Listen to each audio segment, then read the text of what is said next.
Welcome once again to Commander by Danon. If you're just tuning in, we are wrapping up Dragon Deck Week.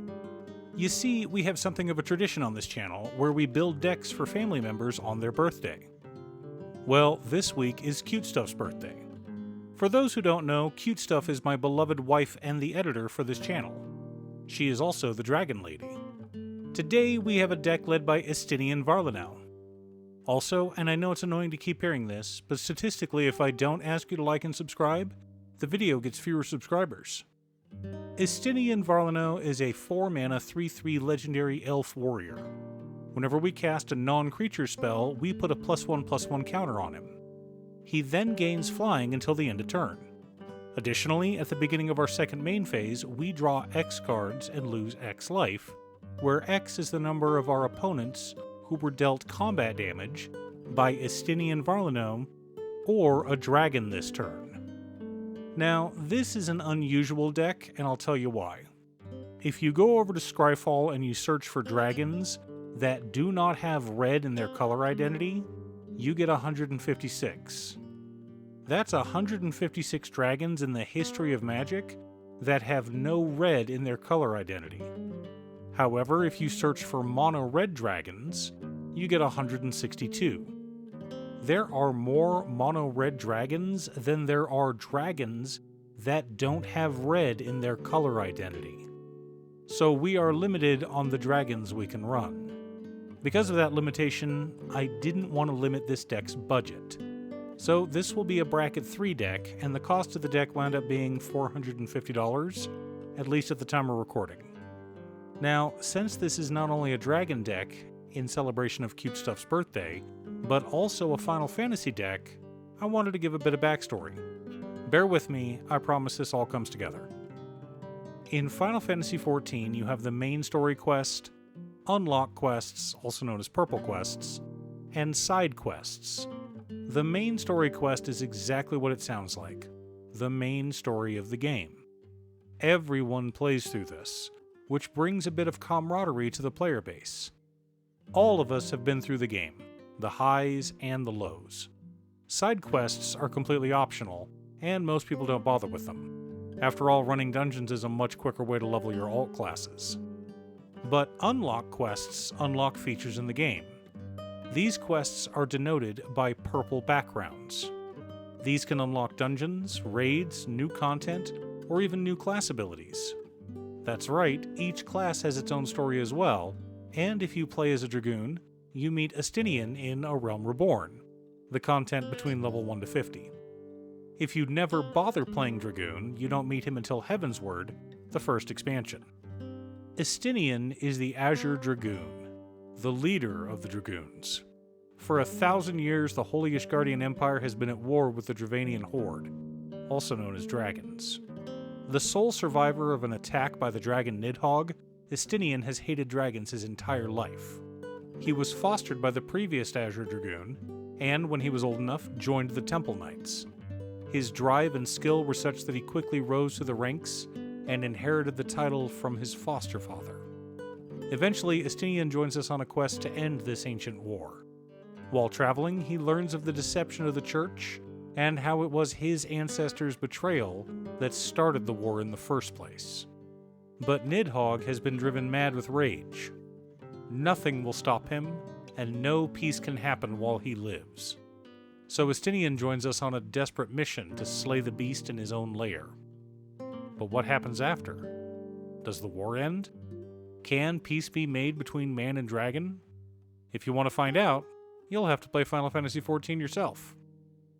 Now, the problem with fighting dragons is that they are airborne, while humans are stuck on the ground. Those damned winged beasts can just fly by and incinerate you with their breath attacks. So Dragoons learn to leap in the air, raining down their devastating attacks to all below. Of course, they're not really flying, so they only get to leap sometimes. So in order to ensure Estinien can attack, we want to make sure our deck isn't just full of dragons. We want some non-creature spells as well. And since he'll be costing us some life every time we attack, I figure a bit of life gain should also be included. But before we get to our deck list, a quick word from our sponsor, Ultimate Guard. I know I'm sponsored, so you may not believe me, but Ultimate Guard katanas are the best sleeves on the planet. They have gorgeous colors like these new purple ones, are durable and long-lasting, and an absolute joy to shuffle. Let Ultimate Guard protect your cards with katanas. Pick yours up today at your local game store, or order them on Amazon. Link down below. In order to build a functional commander deck, you need lots of different pieces, which is why I try to rely on my handy-dandy checklist. 50 mana sources, usually split between 37 lands and 13 pieces of ramp, 10 pieces of card advantage, 8 to 10 pieces of spot removal, 2 to 3 board wipes, 2 pieces of graveyard hate, and 1 sudden I win card. Oh, one more quick announcement before we get started. I'm currently streaming over on Gaming with Dan as well as Twitch. It'll mostly be Final Fantasy XIV, but you're more than welcome to pop in and talk about Commander.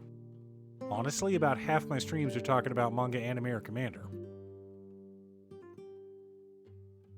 Our land base consists of Command Tower, Exotic Orchard, Marsh Flats, Flooded Strand, Polluted Delta, Windswept Heath, Bloodstained Mire, Godless Shrine, Vault of Champions, Shattered Sanctum, Isolated Chapel, Shadowy Backstreet, Snowfield Sinkhole, Sunlit Marsh, Tainted Field, Bleachbone Verge, Desolate Mire, Fetid Heath, Caves of Koilos, Bright Climb Pathway, Shine Shadow Snarl, Orzhov Basilica, Vault of the Archangel, Rogue's Passage, Ishgard the Holy Sea, Bajuka Bog, 5 Plains, and 5 Swamps. Pretty straightforward land base. For mana ramp, we've got Smothering Tithe, Herald's Horn, Sword of the Animist, Black Market Connections, Soul Ring, Arcane Signet, Talisman of Hierarchy, Orzhov Signet, Marble Diamond, Charcoal Diamond, Mind Stone, Dragon's Hoard, Wayfarer's Bauble, Solemn Simulacrum, and Thrawn Dynamo. Some land ramps, some treasure generators, but mostly mana rocks, as is appropriate for our color identity. Our card advantage package consists of Ancient Brass Dragon, Bone Devourer, Crystal Dragon, Feral Deathgorger, Hoarding Broodlord, Malevolent Witchkite, Corroding Dragonstorm, Demonic Tutor, Phyrexian Arena, The Immortal Sun, Night's Whisper, Read the Bones, and Fearsome Awakening. Lots of ways to dig through our deck and keep our hands full. For interaction and spot removal, we've got Guardian Scale Lord, Protector of the Wastes, Purging Stormbrood, Scale Lord Reckoner, Summon Bahamut, Swords to Plowshares, Fracture, Disenchant, Teferi's Protection, and Ultimate Magic Holy. Some protection, but mostly ways to blow up annoying permanents. Our board wipes consist of Deathbringer Regent, Scavenger Regent, Dam, and Austere Command. Thematic and flexible, just how we like it. The core of our deck consists of Ancestor Dragon, Ancient Gold Dragon, Boneyard Scourge, Brainstealer Dragon, Dion Bahamut's Dominant, Ebondeath Dracolich, Eternal Dragon, Grendel Spawn of Null, Junji the Midnight Sky, Kokusho the Evening Star, Scourge of Neltoth, Shadrix Silverquill, Sunscorch Regent, Timeless Dragon, Xenosia Galvus, and Sylvia Brightspear. Supporting our plan, we've also got Swiftfoot Boots, Lightning Greaves, Achroma's Will, Authority of the Consuls, and Blind Obedience. Some protection and some life gain, just how we like it. Now that we have our deck list, let's compare it to our checklist. 51 mana sources split between 36 lands and 15 pieces of ramp. A little heavy, but dragons aren't exactly low mana value creatures. 14 pieces of card advantage counting our commander. 10 pieces of interaction. 4 board wipes. 1 piece of graveyard hate in Bojuka Bog. 1 sudden I win card in Achroma's Will. Our commander encourages us to attack every turn, and having flying creatures makes that easier to accomplish. Achroma's Will takes our flying threat and turns it into a lethal flight of dragons. Exactly what we're looking for. Do you have an Estinien Varlineau commander deck? What about a deck led by one of the other Scions of the Seventh Dawn? Leave a comment below. Thanks for tuning in.